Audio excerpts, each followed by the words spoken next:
क्या कभी किसी सीन को शूज से भी पावरफुल बनाया जा सकता है? नॉर्मली ऐसा मुमकिन तो नहीं, लेकिन जब बात हो क्लासिक डायरेक्टर के आसिफ की तो ऐसा मुमकिन हो सकता है। फ्लैशबैक के किस्सों से जुड़ी एक और इंटरेस्टिंग स्टोरी सिर्फ आपके लिए। बात है 50s की, जब मुगल आजम की शूटिंग जारी थी। वक्त मिला तो के आसिफ और यूसुफ साहब लंदन की सैर को निकल गए। डायरेक्टर के आसिफ लंदन के एक स्टोर में अपने शहजादे सलीम के साथ कुछ खरीदने पहुंचे। चीजों पर नजरें दौड़ाई जा रही थी। तब के आसिफ ने देखा कि दिलीप कुमार ने एक शूज को उठाया और इसका प्राइस टैग देख के झट वापस रख दिया।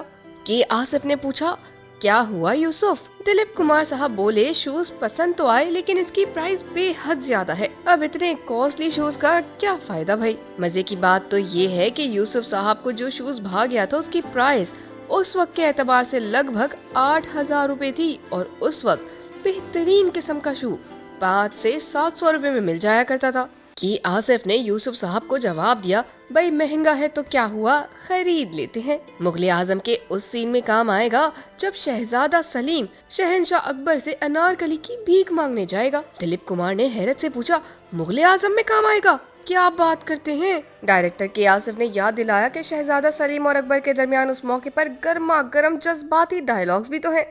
यूसुफ साहब बोले, आसिफ साहब उस सीन में तो सिर्फ चेहरे और फिर कमर तक कैमरा रहेगा, इस महंगे शूज का भला क्या काम?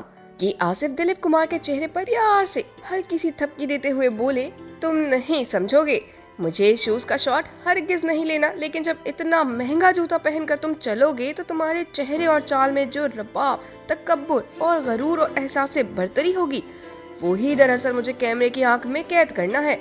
कि आसिफ का कहना था कि फिर सबसे बढ़कर तुम बादशाह सलामत यानी अकबर बादशाह का सामना करोगे और तुम खुद शहजादे हो, तो तुम्हारी शान और शौकत इस शूज को पहनकर और बढ़ जाएगी। दिलीप कुमार को एहसास हुआ, वाकई बात तो सही है। तभी उन्होंने वो महंगा शूज खरीद ही लिया। और फिर जब वो तारीखी सीन शूट हुआ जिसमें शहजादे सलीम और बादशाह अकबर आमने सामने थे, तो लगभग 2 मिनट के इस मंजर में दिलीप कुमार जहां मखसूस शाही लिबास पहने हुए थे, वहीं वो महंगा जूता भी जो उन्होंने लंदन से खरीदा था। ये सीन फिल्म की जान ही कहा जा सकता है, क्योंकि इसमें शहजादा सलीम वालिद से इस बात की इल्तिजा करता है कि अनारकली उसे बख्श दी जाए, लेकिन बादशाह सलामत किसी सूरत उस पर तैयार नहीं होते। दिलीप कुमार और पृथ्वीराज के दरमियान होने वाले इस मुकालमेबाजी को क्लैश ऑफ द टाइटन्स के नाम से शनाख्त किया जाता है। यूसुफ साहब ने बाद में ये माना कि इस सीन को पावरफुल बनाने में उन महंगे शूज का बहुत ही अहम रोल रहा।